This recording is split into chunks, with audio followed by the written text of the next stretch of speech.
આપની સાથે આજે લીલાબેન છે, તેઓ ગંભીરાથી આવ્યા છે. એમને ડાયાબિટીસની તકલીફ હતી, તો આપણે તેમનો અભિપ્રાય લઈએ કે તેમને કઈ રીતે ચાલુ થયું, શું હતું, શું કર્યું, ને હોમિયોપેથિક કોને કીધી આપણી ચાલુ કરવાની, ને આપણી દવા ચાલુ કર્યા પછી અત્યારે શું સ્ટેટસ છે. હાલમાં હવે એમને શુગર કંટ્રોલમાં છે, તો હવે 2-3 મહિનામાં જ આપણે એમની દવા બંધ કરીશું. એમને શુગર આવે 6 મહિના થયા, 6 મહિનામાં જ હોમિયોપેથિક દવાથી આપણે એમને શુગર બંધ કરીશું અને પછી લાઈફસ્ટાઈલ પર રાખીશું. એટલે જો શરૂઆતમાં આપણે હોમિયોપેથિક એપ્રોચ રાખીએ તો લાઈફ ટાઈમ દવા લેવામાંથી બચી શકીએ અને જોડે લાઈફસ્ટાઈલ રાખવી પડે.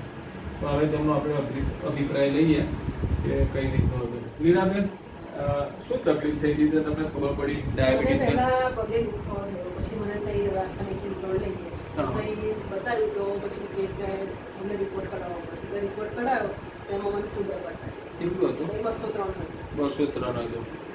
પછી તમે બીજું 2-3 ડોક્ટરને મળ્યા હતા? પછી પાછો 3 મહિના પાછળનો અને રિપોર્ટ કરાવ્યો, એમાં પણ એટલો એમાંય વધારે હતું.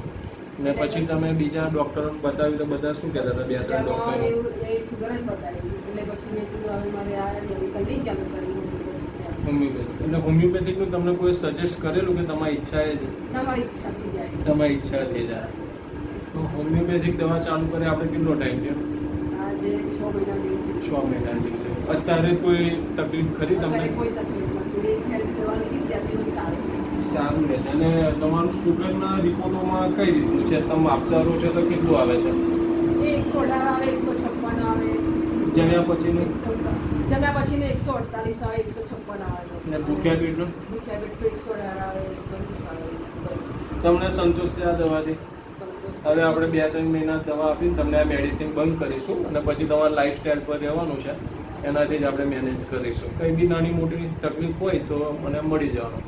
તો આ રીતનું હોમિયોપેથિક મેડિસિનનું રિઝલ્ટ મળતું હોય છે ડાયાબિટીસમાં. તો શરૂઆતમાં કોઈ જો ડાયાબિટીસ ડિટેક્ટ થાય તો આપણે હોમિયોપેથિક મેડિસિન લેવાનો આગ્રહ રાખીએ તો વધારે બેટર છે. જો ના સોલ્યુશન આવે તો આપણી મોડર્ન સાયન્સની મેડિસિન છે જ.